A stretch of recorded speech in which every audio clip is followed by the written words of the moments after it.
Tendo que começar tudo de novo. Eu nem acredito. Vamos hoje falar de um filósofo lindo e maravilhoso do século XX, da década de 1950, chamado Michel Foucault. Eu só botei Foucault, porque ele é mais conhecido por, né?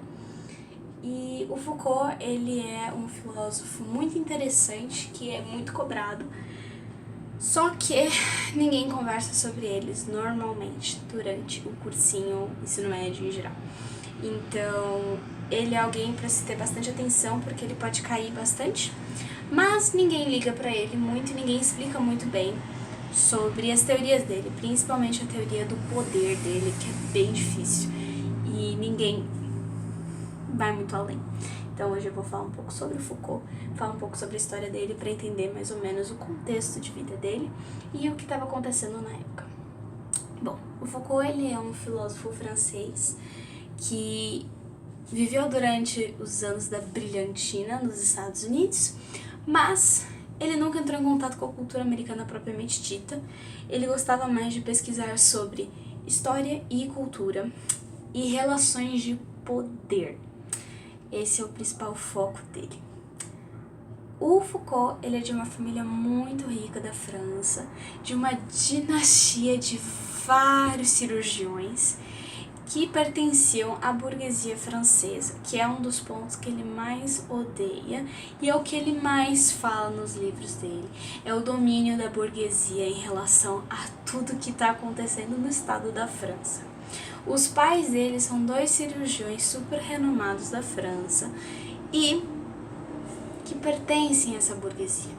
Por conta disso, o Foucault, ele tem uma educação maravilhosa e invejável, só que ele começa a sofrer alguns tipos de desvios de comportamento, era isso que os pais chamavam, que começam a deixar Foucault um pouco inquieto e os pais um pouco desconfiados.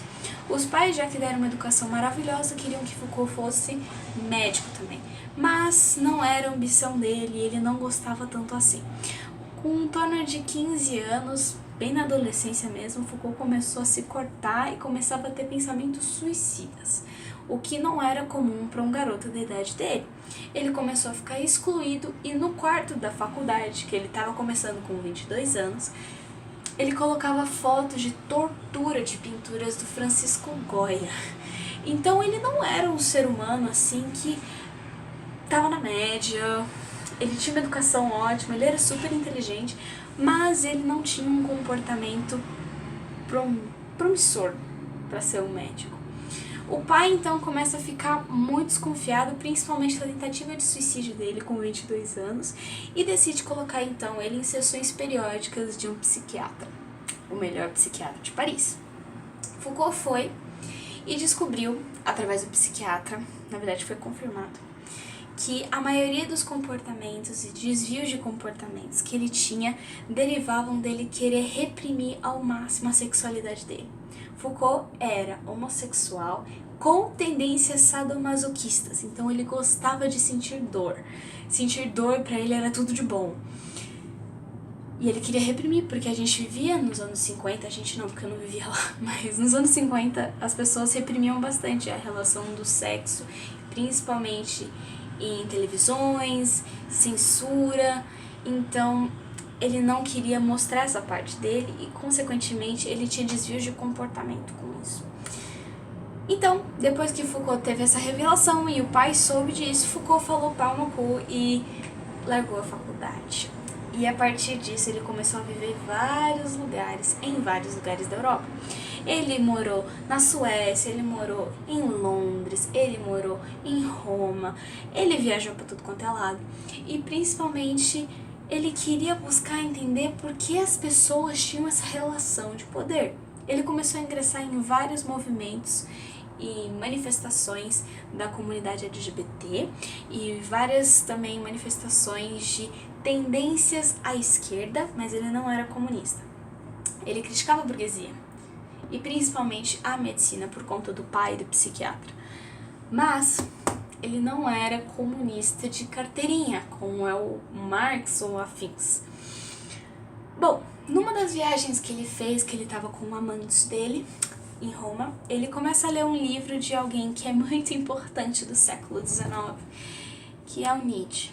Ele lê um livro do Nietzsche chamado Unlimited Meditations, eu não sei a tradução livre, e esse livro fala sobre a relação da história e da cultura na sociedade. Esse livro fala que a história é como se fosse uma grande caixinha e a gente deveria usar a história como algo promissor. Então, pegava tudo de bom que está dentro dessa caixinha, que a gente chama de conhecimento histórico, e consegue tirar o melhor para continuar as dinastias de coisas boas que a gente cultivou na história, porque a história não é feita só de coisas ruins. E o Foucault questiona isso. Ele realmente põe em prática para ver se realmente faz sentido essa ideia do Nietzsche, e ele fica intrigado com a relação de história e o que a gente vê na história. Por causa da influência dos pais dele, ele faz vários livros sobre medicina e clínicas em geral, falando muito sobre a medicina humanizada, e ele se discorda da medicina humanizada, que não existe mais medicina humanizada, mesmo que todos falem que exista. Então, ele baseia os princípios dele, principalmente em 3 patamares, que tudo advém de um só. Então, ele fala sobre loucura, ele fala sobre sexo, ele fala sobre prisão, mas tudo em volta de uma coisa única, que é o poder. O poder do Foucault é tudo. E ele quer saber todas as relações de poder que a gente pode ter numa sociedade. E a partir disso, então, ele cria várias teorias sobre esses 3 tópicos que eu falei pra você. O primeiro deles, que eu vou falar, é sobre loucura. Isso deriva principalmente depois das consultas psiquiátricas que ele tinha. Então ele começa a questionar o papel do louco na sociedade. Ele diz que o louco antes vivia muito melhor do que ele vive hoje. E aí você pergunta, como assim ele vive melhor antes do que hoje? Ele não tinha o mesmo medicamento, ele não tinha o mesmo tratamento. Realmente, ele não tinha os mesmos tratamentos nem os mesmos medicamentos. Mas ele não era aniquilado da sociedade. Durante a Renascença e a Idade Média, os loucos, eles integravam a sociedade como uma parte coletiva.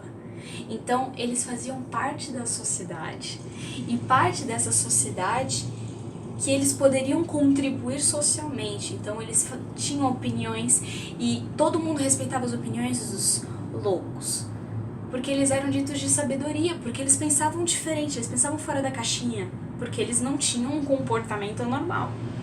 Inclusive, ele questiona bastante sobre normalidade. Então, a partir disso, ele começa a perceber que, mesmo a medicina estando humanizada, a gente segrega os loucos. A gente criou hospício, a gente criou asilo, a gente criou tudo para distinguir quem é o são e quem é o louco. Então, tem uma noção também do que é loucura hoje em dia. Os médicos, ele fala muito num livro dele sobre a base da clínica, que os médicos não veem mais os pacientes como pessoas, eles veem como um conjunto de órgãos. O Foucault, ele é bem sentimental e ele acha que as pessoas são cada vez mais racionais. E por isso mesmo a gente tem que parar com isso, de ser tão racional e ver a pessoa como um indivíduo que integra uma sociedade. Loucura é isso. Agora vou para sexo. Sexo é a teoria mais assim aberta dele, porque ele questiona até a própria moralidade dele sobre o sexo. O sexo para ele tinha que ser esdrúxulo, tinha que ter porrada, tinha que ter pancada, tudo. O sexo é a base da sociedade, querendo ou não, para ele. E o sexo, além disso, ele unifica as pessoas e unifica culturas. Para ele o sexo é tudo. E antes, durante Roma, Grécia, China, todos esses lugares onde tem inclusive o Kama Sutra, todos esses lugares, o sexo era visto como uma forma de prazer, uma forma boa. E depois da Idade Média, a gente tem uma mentalidade do sexo que tem que ser imbuído, tem que ser sobre 4 paredes, e ninguém pode dar pitaco sobre o sexo, ele tem que ser o básico e é isso aí. Pro Foucault tem que falar sim sobre o sexo, e não tabelar o sexo sobre o que é um pênis, o que é uma vagina, o que é um clitóris, o que é uma cabeça. Nada disso pra ele faz sentido mais. Isso é medicina e não prazer. Então ele fala que tem que falar sobre sexo, tem que falar sobre sexo com mais de um parceiro, tem que falar sobre sexo com o mesmo sexo de parceiro, tem que falar sobre tudo, entende? Tudo deve ser questionado para Foucault. Tanto que ele é um dos símbolos da libertação LGBT, porque ele questiona todos os tipos de normalidade diante, pela loucura, pelo gênero, pelo sexo, tudo. Agora vem a parte mais difícil do Foucault, que é prisões, que tem relação com a teoria dele do microfísica do poder, que é a que realmente mais cai. O Foucault, ele gosta muito de um cara que muita gente já conhece, que é o Jeremy Bentham. O Jeremy Bentham é um inglês que escreveu uma teoria do panóptico.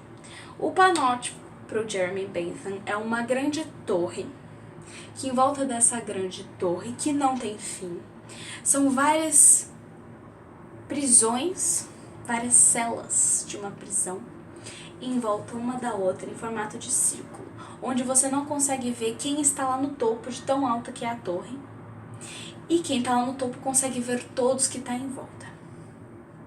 Bom, a visão do panóptico pro Bentham, quem faz parte da torre é o Estado e quem está na cela são os prisioneiros.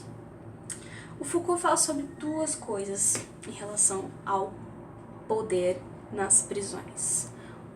Ele fala sobre a microfísica do poder, que é a parte mais difícil, e outro, ele fala sobre as condições das prisões. Ele fala que antes, vou começar pelas condições das prisões, que eu acho que é um pouco mais simples.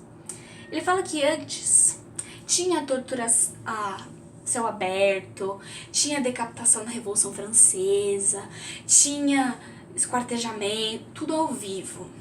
Isso mobilizava as pessoas para continuarem uma causa.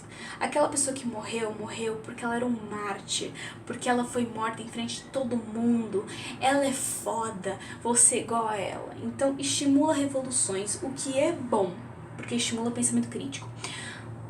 Mas agora as prisões não são mais ao ar livre, as concepções não são mais ao ar livre.